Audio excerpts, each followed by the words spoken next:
राधे राधे, प्रणाम आप सभी लोगों को। कैसे हैं आप सब लोग? स्वस्थ होंगे। माँ भगवती आपकी मनोकामना पूर्ण करे। जय जय अम्बे।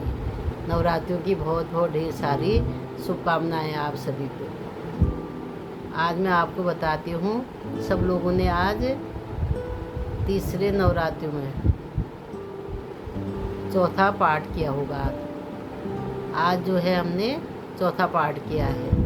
अब कल भी एक नवरात्रि जो बड़ी है, वो कल वाली नवरात्रि भी, आज वाली नवरात्रि ही बड़ी है। कल उदया तिथि से 7 साढ़े 7 बजे तक तृतीया है, तो इसलिए कल की तिथि जो है वो बढ़ गई है। उदय पे अपने में जो तिथि आती है तो फिर वही उस तिथि को पूरा दिन मानते हैं। तो इसलिए कल जो नवरात्रि है वो तीसरी नवरात्रि होगी। अगर हम अपने पाठ का क्रम हम बढ़ा सकते हैं। जो पाठ 7 दिन में पूरा होता था वो 6 दिन में ही पूरा हो जाएगा। तो कल हम क्या करेंगे, तीसरी नवरात्रि, तीसरी माता का भी ध्यान करेंगे। चौथी नवरात्रि में जो माता है उनका भी ध्यान कर लेंगे। और फिर अब कल के दिन हमें पाठ ज़्यादा हो जाते हैं, तो हमें कल क्या करना है, 5वां, 6ठा, 7वां, 8वां, चार पाठ करने पड़ेंगे। कल के दिन हम 4 पाठ करेंगे। आज हमने चौथा पाठ कर लिया।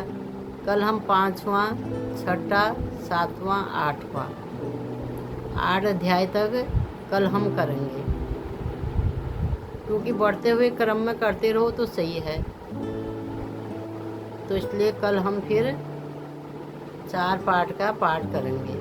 और पहले जो क्रम हैं वो रोज़ चलते रहेंगे आपके। माँ भगवती के 108 नाम और संकल्प विधि जो है, और सापो द्वार वाले मंत्र 7, 21 और 7, एक बार एक मंत्र, इन मंत्रों को हम रोज़ करेंगे। उसके बाद देवी कवच, अर्गला, कीलक, इनमें हम विनियोग जरूर करेंगे। उसके बाद नवाण मंत्र की एक माला। जब नवाण मंत्र की आप एक माला कर लोगे तो उसके बाद फिर हमें 5वां, 6ठा, 7वां, 8वां 8 अध्याय तक कल हमें पढ़ना है।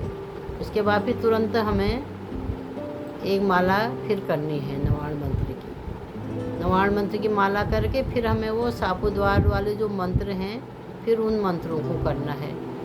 फिर उसके बाद आप आगे को सिद्ध कुंजिका स्रोत जो पढ़ना चाहते हैं आप पढ़ सकते हैं।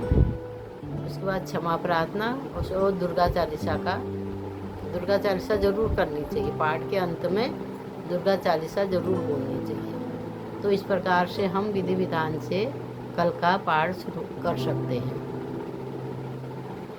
और कल वैसे नवरात्रि तृतीया ही मानी जाएगी, वैसे हम पाठ हम चौथे उसका कर सकते हैं। तो इस तरह से आप पाठ करिए अच्छी तरह से।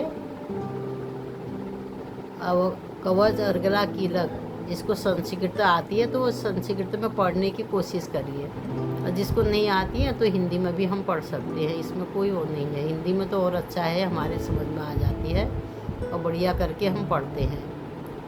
और पाठ मैं तो खुद हिंदी में करती हूँ पाठ, क्योंकि संस्कृत में बहुत अशुद्ध हो जाता है हमसे। तो इसलिए पाठ हम हिंदी में कर सकते हैं, बढ़िया करके अपना हिंदी में पढ़ सकते हैं। इसमें कोई वो नहीं है। अगर आपको मेरी जानकारी अच्छी लगती है तो आप मेरे वीडियो को शेयर करिए, लाइक करिए और मेरे चैनल को सब्सक्राइब ज़रूर करिए। धन्यवाद आप सभी लोगों का। फिर कल मैं आपको परसों कौन सा पाठ करेंगे उसके बारे में मैं आपको कल फिर बताऊँगी। राधे राधे।